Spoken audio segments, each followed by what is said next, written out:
Il ne reste plus que 2 ans et demi avant la prochaine échéance présidentielle. Comment concrètement empêcher le Front National d'arriver au second tour?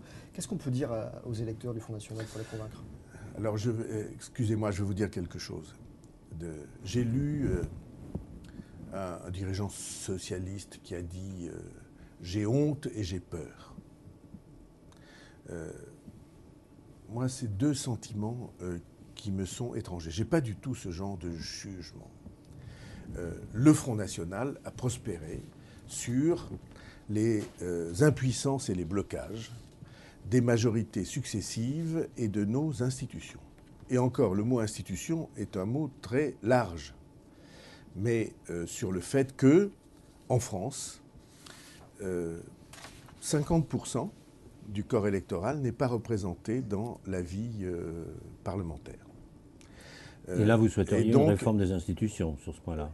J'y viens. Et donc, simplement, quand vous avez ainsi des gens qui sont exclus, eh bien, ils deviennent le réceptacle de toutes les insatisfactions. C'est comme ça, c'est normal et c'est humain. Donc en changeant l'institution, mettons de la proportionnelle, changement de scrutin, Alors, vous pensez qu'on... Permettez-moi de dire ceci. Oui. Est-ce que j'ai pour autant la moindre indulgence à l'égard du Front National? Aucune. Pour une raison qui alors est extrêmement précise.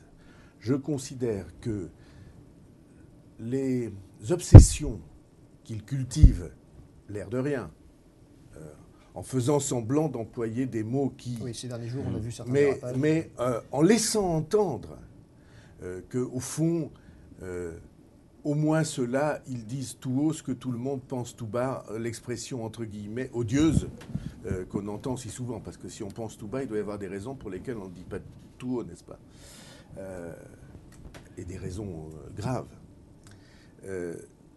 Ces obsessions et ces propositions, sortir de l'Europe, sortir de l'euro, au fond les mêmes que Syriza en Grèce, raison pour laquelle Marine Le Pen a soutenu l'extrême gauche grecque. On voit a soutenu explicitement l'extrême gauche grecque. Cela, c'est le malheur de la France. Mais là,